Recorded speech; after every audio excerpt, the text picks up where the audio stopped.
Why valuation important for company? आप एक founder हैं। अब सपोज करिए कि एक इन्वेस्टर आया, वो कहता है कि मैं आपकी कंपनी में इन्वेस्ट कर, आप कितने पैसे मांगोगे? आपको क्या पता कितने पैसे मांगने हैं?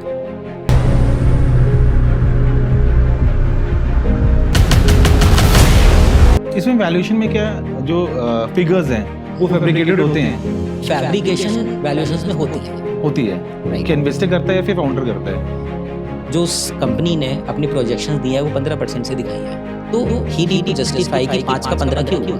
वैल्यूएशन कभी स्ट्रेट फॉरवर्ड ऐसा नहीं हो रहा है कि मैंने आपको वैल्यूएशन निकाल के दिया, आपने उस पर इन्वेस्टमेंट कर दिया। नो, कभी ऐसा हुआ है जैसे किसी कंपनी ने वैल्यूएशन किया है और वो कंपनी लिस्टेड होने वाली है, तो आपको तो पहले से पता है हाँ इसके शेयर्स डाउन जाएंगे, अप जाएंगे।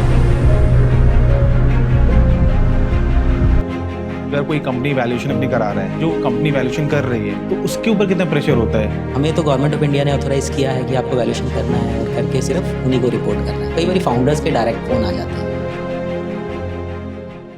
Do you know value of your company?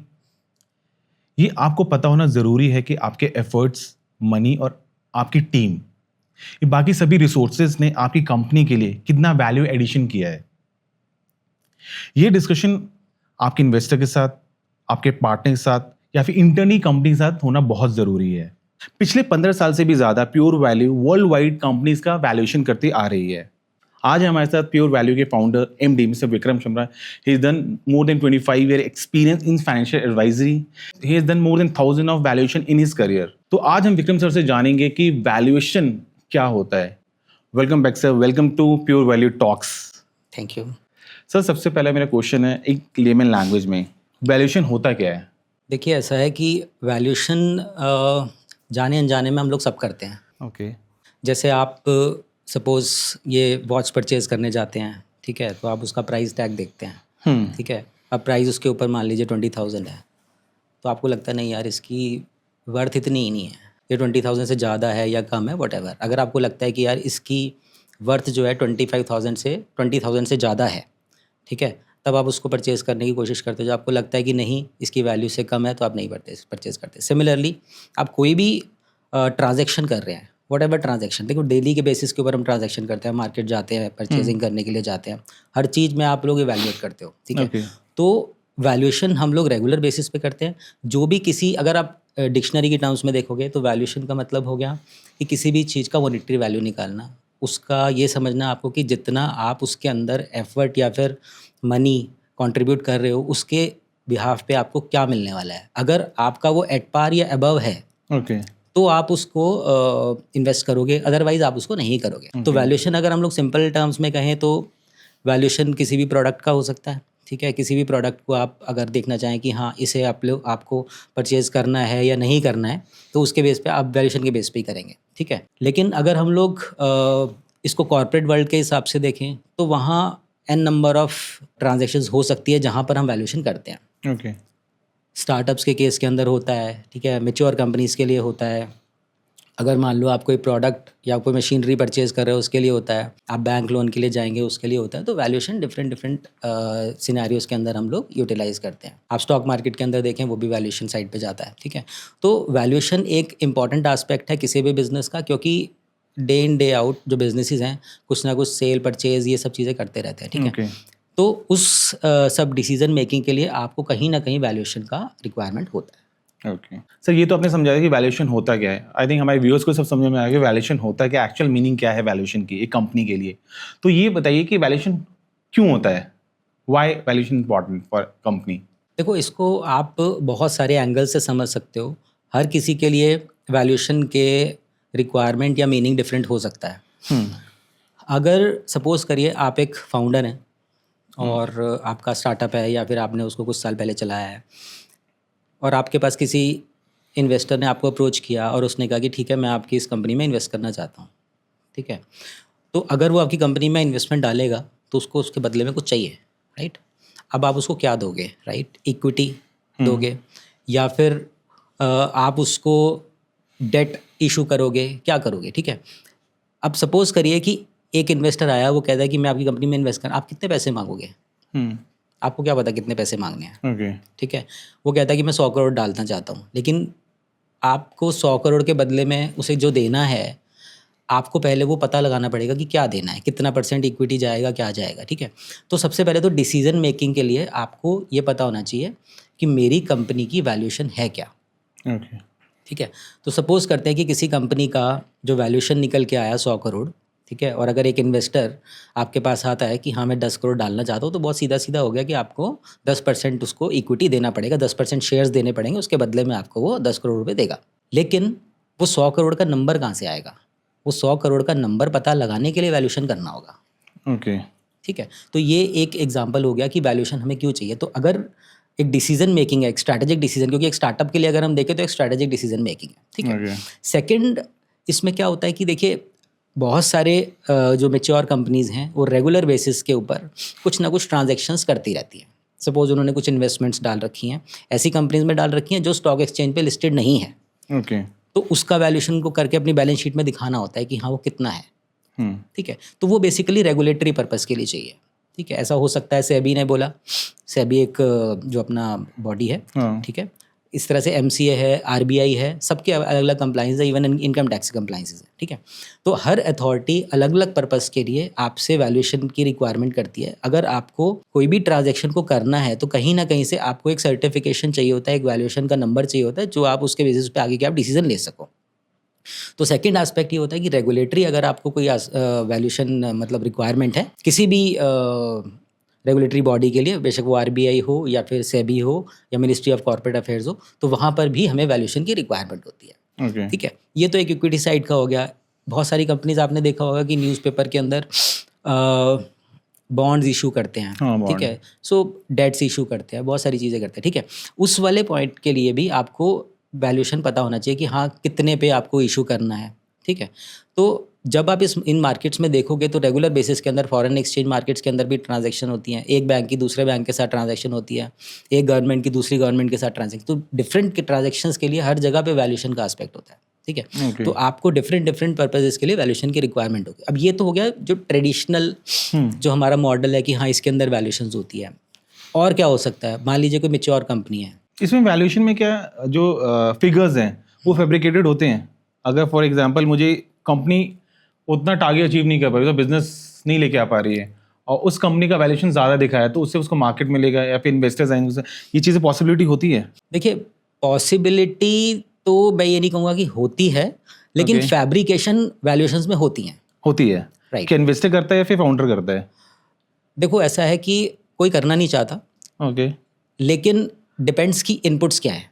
देखिए आप ऐसे समझो कि वैल्यूएशन एट द एंड अगर आप देखो तो एक एक्सेल की वर्किंग होता है, उसके अंदर एक नंबर निकल के आता है, वो रिपोर्ट किया जाता है। लेकिन उस एक्सेल में क्या क्या गया, आपने क्या नंबर्स डाले। ठीक है। क्योंकि जब भी वैल्यूएशन कर रहे हैं, आज की डेट में मैं अपनी अगर वैल्यूएशन बता रहा हूँ, एक पैरामीटर तो मेरे पास ये है कि मैं आज अपने फाइनेंशियल्स उठाऊँ और उस बेसिस के ऊपर मैं देख लूँ मेरी वैल्यूएशन कितनी आती है। अब आप एग्जांपल ले लो कि एक ऐसी कंपनी जो बिल्कुल आज ही स्टार्ट हुई, उसकी वैल्यूएशन 0 तो नहीं है। ओके। ठीक है। आप क्या करोगे उसकी वैल्यूएशन निकालने के लिए? आपको आगे वाले सालों के, आगे वाले ईयर्स के प्रोजेक्शंस लेने पड़ेंगे, नंबर्स लेने पड़ेंगे, और जो फ्यूचर के अंदर आप इनकम लेने वाले हो या फिर आपके रेवेन्यू जो आने वाले हैं, उसके बेसिस पे आप वैल्यूएशन आज करोगे। तो से आपने बोला राहुल कि मेरी कंपनी है और मैं तो अगले साल 5 करोड़ का रेवेन्यू करूंगा, उससे अगले साल 20 करोड़ का रेवेन्यू करूंगा, लेकिन ये सब फ्यूचर में हो रहा है। Future is uncertain. अब वो 5 करोड़ ना होकर 7 भी हो सकता है, वो 5 करोड़ नहीं होकर के 3 करोड़ भी हो सकता है। ठीक है। तो अगर मान लो उस इनपुट्स में रियलिस्टिक अजम्पशंस नहीं है, तो मेरी वैल्यूएशन रियलिस्टिक नहीं होगी। ओके।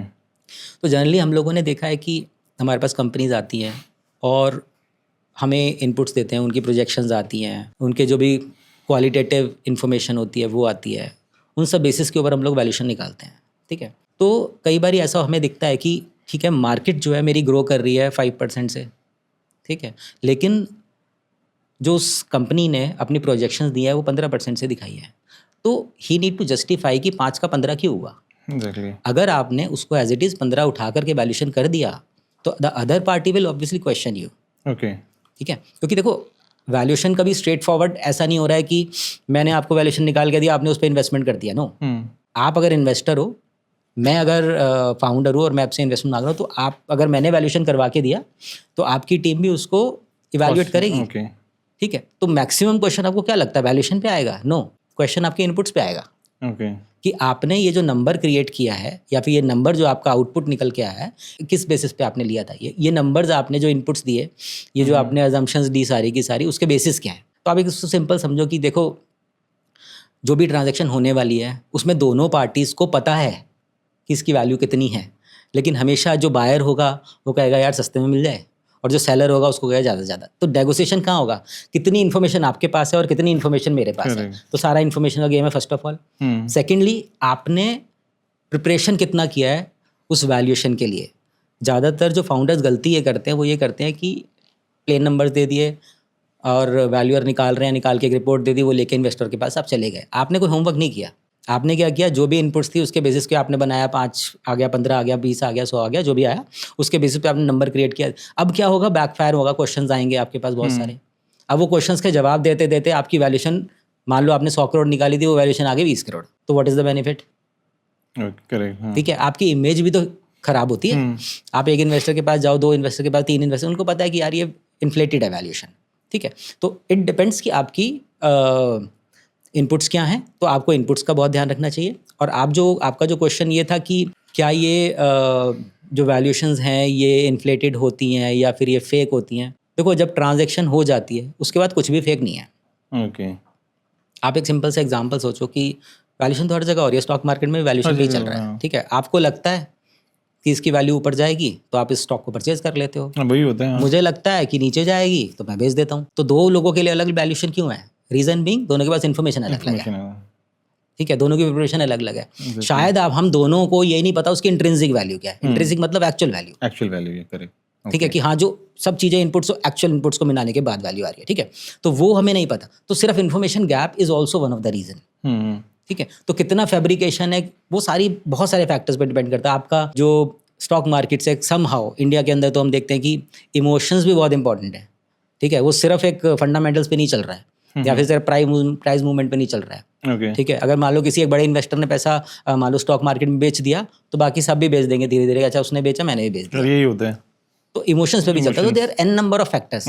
तो देखो, ये कहना कि फेक है, मुझे लगता है कि वो स्टेटमेंट सही नहीं होगा। मेरे ख्याल से जो मेन चीज़ है वो कि इन्फॉर्मेशन गैप कितना है, सेकंड लेवल ऑफ प्रिपरेशन क्या था उस वैल्यूएशन को बनाने में। अगर आपका लेवल नहीं था और आपने इनपुट्स सही से गैदर नहीं किए, आपने वैल्यूअर को सही से रिपोर्टिंग नहीं की, आपने कुछ चीज़ें छुपा ली, तो वो फिर फेक है। लेकिन अगर आपने best to your knowledge, everything with evidence, अगर आपने प्रेजेंट किया है तो obviously that will give you realistic picture of the valuation. Okay Rahul, ये मैं एक चीज़ इसमें और ऐड करना चाहता हूँ कि देखो, जब भी हम वैल्यूएशन करते हैं, बीइंग अ वैल्यूअर, मैं हूँ या XYZ को भी वैल्यूअर हो, you never start with a blank slate. Okay, कुछ ना कुछ आपके पास पहले से एक हल्का सा बायस होता ही है। फॉर एग्जांपल, जैसे हम लोग रेगुलर कंपनीज के साथ बात करते हैं, ठीक है, तो अगर किसी प्रोडक्ट का या फिर किसी कंपनी का हम लोगों ने वैल्यूएशन करना है तो डिपेंड करता है सामने वाले ने कैसे प्रेजेंट किया है। ओके, ठीक है, ये तो एक सिनेरियो जो हम लोग इंटरनली देखते हैं, लेकिन आप देखो कि मार्केट्स के अंदर भी क्या होता है। आप जब किसी स्टॉक को परचेज करने जाते हो तो आप ये देखोगे कि मार्केट में बहुत सारी वेबसाइट्स के ऊपर किसका बाय है। 10 कंपनीज ने बाय दे दिया 15 में से कि बाय बाय बाय, तो आपके माइंड में ऑटोमेटिकली एक बायस क्रिएट हो गया। आपका इंक्लिनेशन रहेगा कि यार खरीदना ही है, अनलेस अनटिल कि आपको कुछ ऐसा नेगेटिव ना मिल जाए कि जिस पे आपको लगे कि यार छोड़ देते हैं इसको। ठीक है, ऐसे ही हमारा नॉर्मल वैल्यूएशन के जो असाइनमेंट्स होते हैं उसमें भी ऐसे ही होता है कि एक बायस कहीं ना वैल्यूअर के माइंड में हमेशा ही रहता है कि यार इस कंपनी का ये वाला चीज़ अच्छी है। सपोज आज की डेट में जैसे हम लोग AI का वैल्यूएशन करते हैं, तो कहीं ना कहीं हमें पता है कि अगर मुझे एक नॉर्मल कंपनी को मल्टीपल मेरे को 5 का देना है तो शायद AI का मल्टीपल डबल से भी ज़्यादा होगा, क्योंकि चल रहा है, ट्रेंडिंग है। हाँ। ठीक है, तो बहुत सारी चीज़ों में आज के सिनेरियो में अगर हम देखें तो सोशल मीडिया इम्पैक्ट करती है, आपका प्रेजेंटेशन मैटर करता है, आपकी वेबसाइट्स मैटर करती हैं, आपका कंटेंट मैटर करता है, कौन आपको एंडोर्स कर रहा है वो मैटर करता है। एक बहुत सिंपल सा एग्जांपल ले लेते हैं। सपोज करिए 2 स्टार्टअप्स हैं, एक ही जैसा प्रोडक्ट है, एक ही लेवल ऑफ एजुकेशन के फाउंडर्स हैं, सब कुछ सेम है, लेकिन एक के अंदर इन्वेस्टर टाटा है, दूसरे के अंदर एक नॉर्मल इन्वेस्टर है। अब कुछ कहने की जरूरत ही नहीं है, टाटा की जिसमें इन्वेस्टमेंट है ऑब्वियसली ऊपर जाएगा। अब उसमें क्या एक्स्ट्रा किया, कुछ नहीं एक्स्ट्रा किया। तो ये सब फैक्टर्स हम लोग वैल्यूएशन में बोलते हैं क्वालिटेटिव फैक्टर्स। ओके, तो सब कुछ बैलेंस शीट से नहीं चलता। जैसे जैसे हम लोग चल रहे हैं पिछले 20-25 साल में, जो मैंने देखा, स्टार्टिंग में बहुत सारी चीज़ें जो है फिनेंशियल नंबर्स के आसपास बैलेंस शीट या P&L स्टेटमेंट अपना देख के उसके हिसाब से हम लोग चलाते थे। लेकिन जैसे जैसे टाइम बढ़ रहा है, क्वालिटेटिव फैक्टर्स जो हैं उनका इंपॉर्टेंस बढ़ता जा रहा है वैल्यूएशन में। ओके।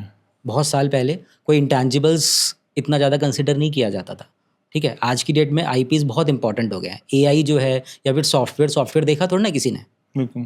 ठीक है। सॉफ्टवेयर तो कोई वर्क करेगा, उसके बेस पे कुछ होगा। तो ये सब चीज़ें जो हैं ये एडअप कर रही हैं, ठीक है। तो ये सब फैक्टर्स को समझ लेना बहुत ज़रूरी है और इसके बेसिस के ऊपर ही जो वैल्यूएशंस हैं वो डिसाइड होती हैं। ओके सर, ये बताइए, पहले आप वैल्यूएशन करते थे, मतलब you have 25 more than 25 year experience, और पहले के टाइम में और आज के टाइम में वैल्यूएशन में कितना ड्रास्टिक चेंज आया है? देखिए, बहुत सिंपल सा आंसर है इस चीज़ का कि आज की डेट में जो वैल्यूएशंस हैं वो कहीं ना कहीं टेक्नोलॉजी ड्रिवन है।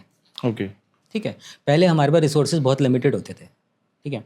I was in the fundamental research, और हमें अगर मान लो 3 या 4 रिपोर्ट्स बनानी हैं तो उसके लिए हम क्या करेंगे? हम न्यूज़पेपर्स की कटिंग्स देखेंगे, ठीक है। टाइम टेकिंग वाला ज़्यादा होता था। हाँ, मतलब न्यूज़पेपर की कटिंग भी बहुत इंपॉर्टेंट फैक्टर था, ठीक है। एनुअल रिपोर्ट आ रही है तो एक वो हार्ड कॉपी आ रही है, आपको एक पेज पढ़ना है, उसमें से ढूंढ के निकालना है। आज क्या करता है AI, आप ChatGPT पे डालेंगे तो 2 मिनट में बता देगा इसमें ये था, ये था, ये था, ठीक है। उस पॉइंट ऑफ टाइम पे एक वैल्यूएशन को करने में 1-1.5 महीना लग जाता था। एक वैल्यूएशन को करने में 1-1.5 महीना भी लगता था, अगर आपको अच्छी डिटेल रिपोर्ट बनानी है जिसमें आपको हर चीज़ कवर करनी है कंपनी की, क्योंकि एक कंपनी के प्रोडक्ट बहुत सारे हैं। सपोज ITC जैसी कंपनी का वैल्यूएशन करने जा रहे हो तो आप करते करते थक जाओगे। मतलब कितना टाइम लगेगा? आप सिर्फ एक नंबर्स के बेसिस पे वैल्यूएशन नहीं होता है। तो उसमें फाउंडर, जो कंपनी का फाउंडर है, इन्वेस्टर्स है, तो वो क्या प्रेशर डालता है? अगर कोई कंपनी वैल्यूएशन अपनी करा रहा है तो जो कंपनी वैल्यूएशन कर रही है तो उसके ऊपर कितना प्रेशर होता है बिफोर, मतलब पहले और अभी में? देखिए, ऐसा है कि पहले जब वैल्यूएशंस होता था, मैं आपको बताया कि स्टार्टिंग में जब मैं फंडामेंटल रिसर्च में था, तो उस पॉइंट ऑफ टाइम पे क्या होता है, देखो, अगर मैं ब्रोकिंग फर्म की तरफ से वैल्यूएशन कर रहा हूँ, ठीक है, तो हमारा काम क्या है कि मैं जब वैल्यूएशन करूँगा तो वो वैल्यूएशन की रिपोर्ट इन्वेस्टर्स को जाएगी या फिर वो लोगों को जाएगी जो स्टॉक मार्केट में स्टॉक को परचेज करेंगे, ठीक है। तो जिस कंपनी को ब्रोकरेज मिलनी है वो तो यही चाहेगा कि बाय डाला जाए, या फिर ऐसी कंपनी डाला जाए कि जिसमें बाय आ रही है, क्योंकि जब तक ट्रांजैक्शन ही नहीं होगी तो उनका कमीशन नहीं मिलने वाला है, ठीक है। तो कहीं ना कहीं वो मोटिव रहता है कि हाँ यार, जो अच्छी कंपनी है उनको निकालो, ठीक है, और बाय अगर आ रहा है वो दिखाया जाए ताकि ट्रांजैक्शन हो सके, ठीक है। तो आपका क्वेश्चन बेसिकली ये है कि क्या फाउंडर्स की तरफ से या फिर किसी स्टेक होल्डर की तरफ से हमारे पे प्रेशर होता है हम पर कि इसका वैल्यूएशन ज़्यादा या कम?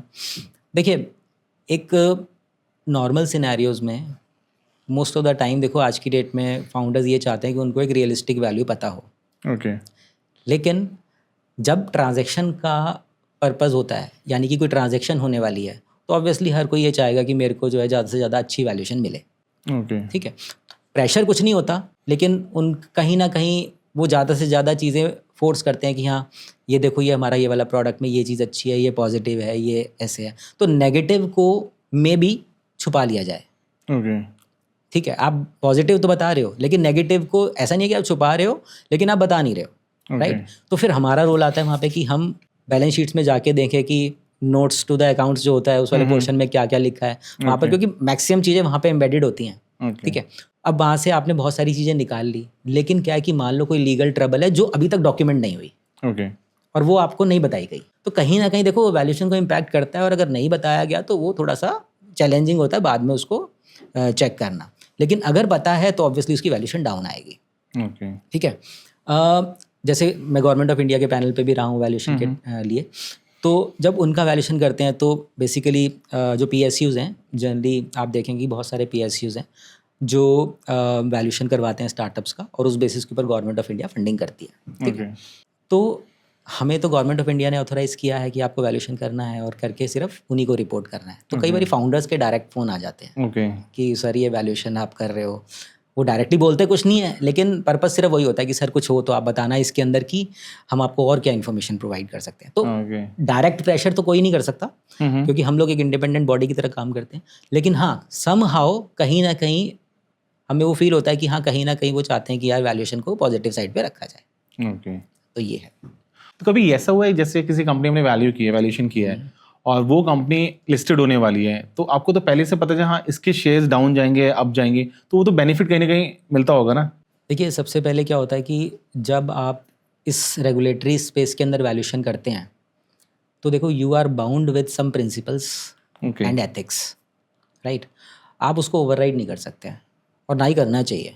ओके तो बेस्ट प्रिंसिपल वहाँ पे ये होते हैं कि आपको पता सब कुछ होता है। देखो, आप देखो कितनी सारी कंपनीज के जो आईपीओज आते हैं, किसी का आईपीओ 20 टाइम सब्सक्राइब हो गया, किसी का 10 टाइम सब्सक्राइब हुआ, कुछ ना कुछ तो मार्केट में चल ही रहा है ना। ओके सोशल मीडिया बहुत आप जैसे अभी बूमिंग चला लेंस कार्ड का आया, ठीक है। लेंस कार्ड का 28 हाँ, 28 टाइम 28 times, ओवर हाँ। सब्सक्राइब हुआ। फिर उसके बाद ग्रो का आया, वो 17 टाइम्स के करीब ओवर सब्सक्राइब हुआ। तो बेसिकली सोशल मीडिया का इन्फ्लुएंस बहुत ज़्यादा रहता है। लेकिन अगर एक वैल्यूअर के पर्सपेक्टिव से देखा जाए तो वैल्यूअर एक इंडिपेंडेंट बॉडी है, एक इंडिपेंडेंट ओपिनियन उसका रहता है कि जो मुझे इन्फॉर्मेशन प्रोवाइड की गई उस इन्फॉर्मेशन के बेसिस पे इसकी इतनी वैल्यू है। ओके आपको पता होता है कि यार ये वैल्यूएशन जो आ रही है ये थोड़ी सी बढ़ी हुई तो है, लेकिन एविडेंसेस जो उसके सपोर्ट में हैं वो कहीं ना कहीं ये बोल रहे होते हैं कि हाँ ये वैल्यूएशन इतना जाएगी। अब आप देखो, वो सेम स्टॉक जाकर के जब लिस्ट होता है, हाँ कई बारी वो वैल्यूएशन से कहीं ऊपर चला जाता है, जाता है। कई बारी वो वैल्यूएशन से बहुत ज़्यादा बहुत नीचे गिर नीचे जाता आता है, ठीक है। तो वो क्यों होता है? क्योंकि आपने तो ठीक है एक लिमिटेड लोगों में, जब तक मार्केट में तो ज़्यादा लोगों तक रीच हुई ना, लेकिन जब पेटीएम पेटीएम के केस में आपने देखा कि वो लगभग 2021 के आसपास लिस्ट हुआ, ठीक है। और लेटर ऑन वो आज की डेट में 1300-1400 के आसपास कर रहा है, ठीक है। तो ऐसा क्या हो गया? देखो, वैल्यू फ्लक्चुएशन बहुत है बट फ्लक्चुएट करती रहती है, क्योंकि देखो मार्केट भी देख रही है, हर दिन कोई नई न्यूज़ आ रही है। अब वैल्यूएशन इज़ वेरी सेंसिटिव, एक न्यूज़ आई हिल गया, ठीक है, प्राइस ऊपर नीचे हो गया, तो क्या है वो सारा का सारा, देखो जितने भी लिस्टेड कंपनीज हैं उनका वैल्यूएशन क्या है? बेसिकली जो लिस्ट हो रखा है स्टॉक एक्सचेंज पे वही वैल्यू है, ओके ठीक है। अगर आप रॉ टर्म्स में बात करें, लेकिन अगर मैं जाऊँ उसकी इंट्रिंसिक वैल्यू निकालने के लिए तो वो शायद हो सकता है वो ओवर वैल्यूड निकल आए या अंडर वैल्यूड निकल आए, ठीक है। तो वो थोड़ा सा सेंसिटिव गेम है और ये that is topic of expertise, okay ठीक है। लेकिन बीइंग अ वैल्यूअर मैं ये कह सकता हूँ कि जितनी इन्फॉर्मेशन वैल्यूअर को दी जाती है हम लोग डिसीजन उसी बेस पे करते हैं, बिल्कुल वैसे ही जैसे कि एक जज कोई कोर्ट केस उसको पता सब है, ओके बट लेकिन जो दोनों तरफ के वकील जो प्रूव कर source, देंगे, जितने एविडेंसेस आएंगे उतने डॉक्यूमेंट करने पड़ेंगे। आपने मूवीज में देखा होगा कि भाई पता सब होता है मैजिस्ट्रेट को भी, लेकिन उसमें क्या करें, जितना एविडेंसेस उस बेस के ऊपर आपको डिसीजन लेना है। ओके कि एविडेंस अगर ये कह रहा है तो कह रहा है, आप कुछ नहीं कर सकते उसमें। Okay That's it. सर एक क्वेश्चन और था कि वैल्यूएशन किसके लिए इंपॉर्टेंट होता है? देखिए, वैल्यूएशन मैंने आपको बताया था कि बहुत सारी डिफरेंट ट्रांजैक्शंस के जो रहती हैं उन ट्रांजैक्शंस के लिए आपको वैल्यूएशन की रिक्वायरमेंट होती है। अब इस ट्रांजैक्शन के दोनों साइड बहुत सारी पार्टीज हो सकती हैं, ठीक है। आपकी वीसी फर्म्स हो सकती हैं, ठीक है। Okay. तो वीसी फर्म्स को इन्वेस्ट करना, क्योंकि उनका बिजनेस ही इन्वेस्टमेंट है, ठीक है। दे वांट टू नो कि ठीक है मैं इस कंपनी में इन्वेस्ट करना चाहता हूँ, लेकिन कितना इन्वेस्ट करना चाहिए मुझे, ठीक है। तो वीसी फर्म एक एग्जांपल हो सकता है, ठीक है। उसके अलावा अगर मान लीजिए कोई फाउंडर है, फाउंडर को डिसीजन लेना है कि क्या मुझे इन्वेस्टमेंट के लिए अभी जाना है या नहीं जाना है, क्या जो मेरी वैल्यूएशन आज आई है उस बेसिस पे मैं इन्वेस्टमेंट के लिए जाऊं, क्योंकि मुझे उसके बदले में इक्विटी देनी है, तो क्या मैं इतना डाइल्यूट करना चाहता हूँ, नहीं करना चाहता हूँ, बहुत इंपॉर्टेंट है, ठीक है। अगर आप एक वेल ग्रोन कंपनी के ऑनर हैं, ठीक है, तो आपको पता होना चाहिए कि आज की डेट में मेरी वैल्यूएशन है कितनी, ठीक है। मे बी आपको स्ट्रैटेजिक डिसीजन लेने में उसको सपोर्ट चाहिए हो, ठीक है। मे बी आपको अपना जो ग्रोथ जो कर्व है उसके अंदर आगे ग्रो करने के लिए आपको पता हो कि हाँ ठीक है आज मेरी वैल्यूएशन इतनी है, लेकिन मैं इतने टाइम बाद अगर यहाँ रीच करना चाहता हूँ तो मुझे क्या इनपुट्स डालनी पड़ेंगी ताकि मेरा वो वैल्यू क्रिएट हो, ओके ठीक है। तो वैल्यू क्रिएशन एक एस्पेक्ट हो सकता है जिसके लिए आप वैल्यूएशन को देख सकते हैं। इसके अलावा जैसे आप देखते हैं बहुत सारी कंपनीज जो है लिक्विडेशन में चली जाती हैं या फिर वो पे नहीं कर पा रहे हैं, करेक्ट ठीक है। जैसे आम्रपाली ग्रुप का हुआ या फिर सुपरटेक ग्रुप का चल रहा है या फिर जेपी ग्रुप का चल रहा है, तो वहाँ पर वैल्यूएशन कराना ज़रूरी इसलिए है ताकि पता चले कि अब एसेट्स में कितना दम बचा है, ठीक है। तो उस बेसिस के ऊपर जो न्यू इन्वेस्टर आएगा उसको पता होना चाहिए कि कितना पैसा डालना पड़ेगा ताकि इसको रिकवर किया जा सके, ठीक है। तो ये कुछ एग्जांपल्स हैं जहाँ पर आपको वैल्यूएशन की रिक्वायरमेंट हो सकती है। और इसके अलावा फॉर एग्जांपल आपने बीच में भी बोला था जैसे आईपीओज, तो आईपीओ आने से पहले वैल्यूएशन हो जाता है, ठीक है। और बहुत सारी रिसर्च फर्म्स हैं, बहुत सारी कंपनीज हैं, वो पहले ही इवैल्यूएट कर लेती हैं कि हाँ ये लिस्ट तो इतने प्राइस पे हो रहा है, ठीक है, लेकिन इसका एक्चुअल वर्थ कितना होना चाहिए, ठीक है। तो वहाँ भी वैल्यूएशन की रिक्वायरमेंट होती है। तो इस तरह के एन नंबर ऑफ सिनेरियोज में जितनी ट्रांजेक्शन हो वहाँ पर वैल्यूएशन की रिक्वायरमेंट। सपोज आप ऐसा समझिए कि आप एक सॉफ्टवेयर यूज़ करते आ रहे हैं, तो आपको ये लगता है कि यार ये सॉफ्टवेयर जो है बहुत सारा आपका वर्किंग कैपिटल को खा जाता है, तो क्यों ना हो हम इसको किसी से परचेज ही कर लेते हैं, किसी एक स्टार्टअप से परचेज कर लेते हैं, किसी वेल ग्रोन कंपनी से कर लेते हैं, ठीक है। तो आपको सिर्फ एक सॉफ्टवेयर चाहिए, तो आप उस सॉफ्टवेयर की वैल्यूएशन निकलवाना चाहते हो, तो वहाँ भी रिक्वायरमेंट होती है। तो पिछले 5 से 10 साल में हम लोग ये देखा है कि बहुत सारी ऐसी वैल्यूएशन आ रही है जिसके अंदर कंपनी का सिर्फ एक प्रोडक्ट ही है, ठीक है, वो एक्वायर करा जाना है, सिर्फ एक प्रोडक्ट, पूरी कंपनी से कोई लेना देना नहीं है, सिर्फ एक प्रोडक्ट है, उसका वैल्यूएशन निकालना है। ज़्यादातर ये इंटेंजिबल असेट्स के केस में आता है कि आपका एक एआई का प्रोडक्ट है, या फिर कोई सॉफ्टवेयर है, या फिर कोई टेक्नोलॉजी एक जगह से दूसरी जगह आ रही है। वो रेगुलेटरी एस्पेक्ट में भी आता है कि गवर्नमेंट ऑफ इंडिया भी बोलती है कि ठीक है, अगर आप एक दूसरी कंट्री से उठा करके लेके आ रहे हो किसी सॉफ्टवेयर को, या फिर एक प्रोडक्ट जो है इंडिया से बाहर जा रहा है, तो दोनों ही केसेस के अंदर वैल्यूएशन की रेगुलेटरी रिक्वायरमेंट तो है ही है, लेकिन स्ट्रैटेजिकली भी आप पहले डिसाइड तो करेंगे ना कि किस बेसिस के ऊपर आपको ट्रांजेक्शन में जाना है। तो ये सब केसेस के अंदर वैल्यूएशन की रिक्वायरमेंट होती है। ओके सर, एक क्वेश्चन था, जैसे मैं रेगुलर इन्वेस्टर हूँ, मैं स्टॉक मार्केट में इस पर इन्वेस्ट करता हूँ, तो उस टाइम पे भी वैल्यूएशन का इम्प्लीमेंट होना जरूरी है, एप्लीकेबल होता है उस टाइम भी? देखिए, वैल्यूएशन 100% एप्लीकेबल होता है। एक तो क्या है कि मार्केट आपको एक नंबर दिखा रही है कि ठीक है, एक ये स्टॉक है, आज ये 100 रुपीज़ का है, लेकिन कल वो 102 रुपये का हो जाएगा, कोई नई न्यूज़ आएगी वो 90 रुपये का आ जाएगा, कई बार ऐसा होगा वो 200 रुपये जा सकता है, ठीक है, कुछ भी हो सकता है। तो एक्चुअल वैल्यूएशन जो उसकी इंट्रिंसिक वैल्यू जो मैं बोल रहा हूँ वो क्या है, और जो आपको ऑन द फेस दिखाई दे रही है स्टॉक में एक्सचेंज पे वो क्या है। तो वहाँ पर हम लोग क्या करते हैं, हम लोग वैल्यूएशन कंपनीज का निकाल के ये देख सकते हैं कि क्या ये स्टॉक ओवर प्राइज्ड है या अंडर प्राइज है। ओके, ठीक है। सपोज करो कि आपको ये लगता है कि यार आपने एक स्टॉक परचेज किया था 50 रुपीज़ का, आज वो 80 रुपीज़ का हो गया है और वो ओवर प्राइज्ड है, इसकी वैल्यू इतनी नहीं आनी चाहिए, उसकी वैल्यू 60 रुपये होनी चाहिए, तो उसे आप बेच दो। तो दैट इज़ इन्फॉर्मेशन।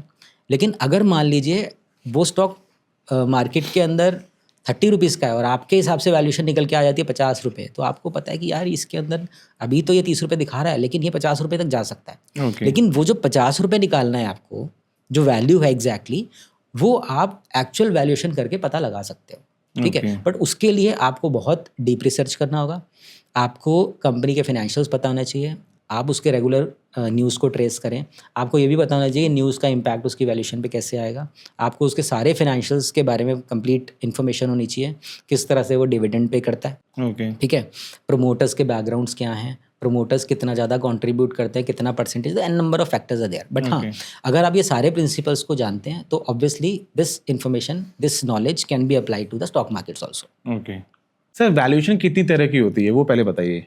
देखिए, ऐसा है कि जो ओवरऑल वैल्यूएशन को अगर हम लोग देखें तो कुल मिलाकर के हम 3 तरह की वैल्यूएशन में कैटेगराइज कर सकते हैं। देखिए, आप किसी कंपनी के पॉइंट ऑफ व्यू से समझो, ठीक है। सपोज एक मैन्युफैक्चरिंग कंपनी है और आप उसकी वैल्यूएशन निकाल रहे हैं, ठीक है।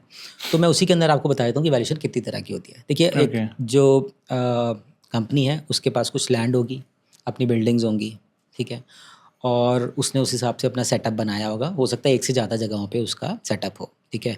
उसके पास बहुत सारे ऑफिसेज हैं।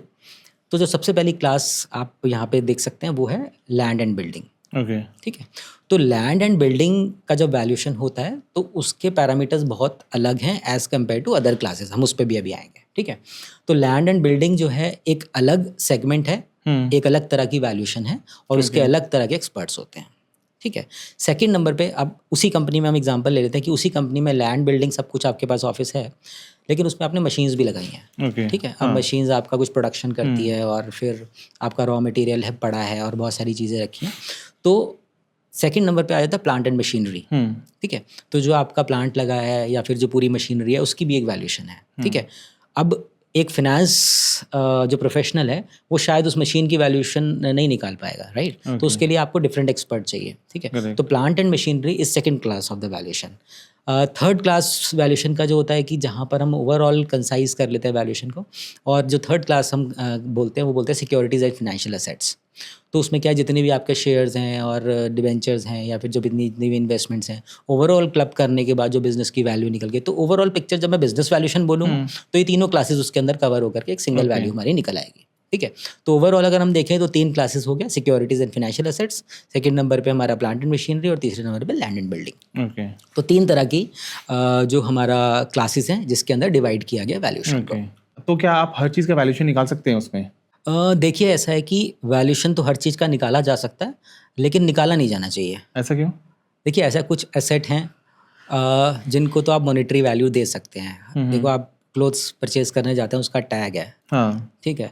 आप मान लीजिए कोई मैरिज के लिए अपना प्रोडक्ट परचेज करने के लिए जा रहे हो, उसका प्राइस टैग है, लेकिन आप फिर उसके बाद वो मैरिज के बाद उसको प्रोडक्ट को संभाल के अपने पास रख लेते हो और उसके बाद उसकी इमोशनल वैल्यू हो जाती है, करेक्ट। ठीक है। तो आप जो प्रोडक्ट है उसकी तो वैल्यूशन आप निकाल सकते हैं, लेकिन अब इमोशंस आ गए, ठीक है, आपके आसपास का इन्वायरमेंट है, आप उसकी वैल्यूशन कैसे निकालोगे, ठीक है। तो वो थोड़ा सा टफ टास्क है। अभी हम लोग शायद वैल्यूएशन के पर्सपेक्टिव से देखें तो अभी हम वहाँ तक नहीं पहुँचे कि इमोशंस की वैल्यू निकालेंगे, ठीक है। लेकिन आप देखो कि बड़ी आपको सरप्राइज होगा कि देखिए जो ब्रांड्स हैं आज की डेट में, ब्रांड्स वैल्यूएशन पहले से करते आ रहे हैं, ब्रांड की वैल्यूएशन होती है, लेकिन क्या है कि आज की डेट में जो सेलिब्रिटीज़ हैं, सेलिब्रिटीज़ अपने नाम की वैल्यूएशन, अपने ब्रांड जो उनका ब्रांड है उसकी वैल्यूएशन ये सब कर रहे हैं, ठीक है। तो धीरे धीरे करके सारी चीज़ें वैल्यूएशन के दायरे में आती जा रही हैं। तो मे भी आगे आने वाले टाइम के बाद शायद हम अपनी इमोशंस की वैल्यूएशन और ये सब चीज़ें भी आएंगी, लेकिन एज ऑफ नाउ ऐसा भी कुछ नहीं है। और अगर मैं बोलूँ कि सब चीज़ का वैल्यूएशन कर सकते हैं तो यस, कंपनी के अंदर जो भी है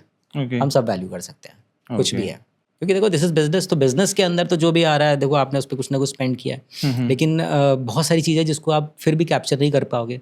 मेरे 10 एम्प्लॉयज़ हैं, राइट, मेरे 10 में से 2 एम्प्लॉयज़ बहुत ऑनेस्ट हैं, ठीक है। तो ह्यूमन कैपिटल जो मेरा है उसको वैल्यू करना इज़ वेरी डिफिकल्ट। कैसे करोगे आप सबको सेम टैग नहीं दे सकते हो। एग्जैक्टली। सैलरी सेम हो सकती है, लेकिन आपके 10 एम्प्लॉयज़ में 2 एम्प्लॉय ऐसे हो सकते हैं कि जो आपको बाकी से ज़्यादा वैल्यू देते हैं, करेक्ट, ठीक है। तो वहाँ पर वैल्यूएशन के पैरामीटर्स थोड़ा कम पड़ते हैं, ओके, उनको वैल्यू करना इज टफ। ओके। सर एक लास्ट क्वेश्चन है, जो भी हमारे व्यूअर्स हैं जो हमारे पॉडकास्ट देख रहे हैं, वैल्यूएशन क्या होता है, तो उनको आप मैसेज क्या देना चाहोगे? देखिए थोड़ा सा इसका आंसर इलेबोरेटिव है। देखिए हर पर्सन के लिए वैल्यूएशन का जो मीनिंग है वो डिफरेंट है, ठीक है। मे बी एक स्टूडेंट है उसके लिए वो इतना इंपॉर्टेंट नहीं है, लेकिन अगर आप अपने कॉलेज टाइम में हैं और एक बिज़नेस सेटअप करने जा रहे हो आप, ठीक है, और आप एक स्टार्टअप लगाने जा रहे हो या फिर ऑलरेडी आप स्टार्टअप में हो, ठीक है, तो आपको ये ध्यान रखना चाहिए कि first of all you have to be honest with yourself. Okay, don't try to cook anything, because आप जो भी बनाएंगे मार्केट में एवरीबडी इज़ एक्सपर्ट, वो पता चल जाता है कि हाँ यहाँ पर समथिंग इज़ कुक्ड। बहुत ओपन हो गया है, ठीक है।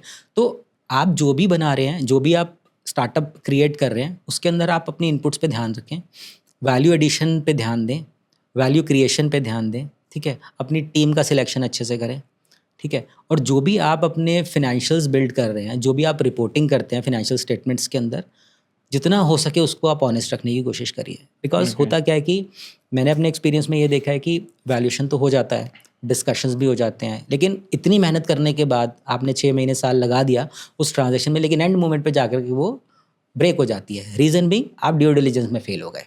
ओके, ड्यू डिलिजेंस में क्या है, बेसिकली जब आपका वो सारा का सारा वो चेक करते हैं कि आपने क्या इसमें इनपुट्स डाले थे। अगर मान लो कहीं पे हम लोग फॉल बैक हो जाता है, तो वहाँ पर क्या होता है कि वो ट्रांजेक्शन जो हमारी ब्रेक हो जाती है। तो सबसे पहले तो मुझे ऐसे लगता है कि you have to be honest. Secondly आप ये देखो कि जो आप क्रिएट करने जा रहे हो, ठीक है, आपने क्या उस सब के एविडेंसेस, जो मार्केट की टेस्टिंग आपने जब रिसर्च स्टार्टिंग से किया, क्या आपने सारे के सारे एविडेंसेस बना के रखे हैं? एक अच्छा बिजनेस प्लान बनाइए, एक अच्छा प्रोडक्ट पे टाइम लगाइए, अच्छी टीम बनाइए, और वो सारे के सारे फैक्टर्स को आप कहीं ना कहीं अपने साथ स्टोर करके चलिए।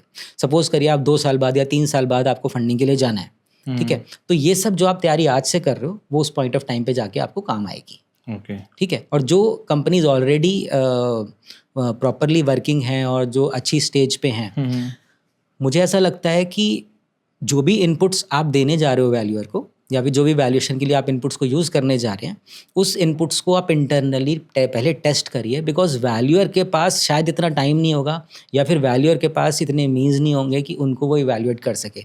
तो आप अपनी ट्रांजैक्शन को अगर आप बचाना चाहते हो, तो आप अपनी जो इनपुट्स को वो पहले से बहुत ही क्लीन रखिए। ओके, तो thank you so much sir, आपने बहुत सिंपल तरीके से, बहुत सिंप्लीफाइड तरीके से बताया कि भाई वैल्यूएशन क्या होती है, एक्चुअल मीनिंग ऑफ वैल्यूएशन क्या होता है एक कंपनी के लिए। तो thank you so much. Thank you very much. तो आज का हमारे पॉडकास्ट कैसा लगा कमेंट कर ज़रूर बताना कि वैल्यूएशन क्या होता है। आई थिंक आपके जितने भी डाउट्स है वो आई थिंक क्लियर हो गए होंगे कि वैल्यूएशन कैसे हम करते हैं किसी कंपनी, स्टार्टअप या फिर मैच्योर कंपनी के लिए। कोई भी डाउट है, कोई भी क्वेश्चन आपके मन में आ रहा है तो please visit our website pure value global. आप डायरेक्टली रीच आउट कर सकते हैं, वहाँ पे सारी इन्फॉर्मेशन दी गई है। और keep watching pure Value Talks. Thank you so much.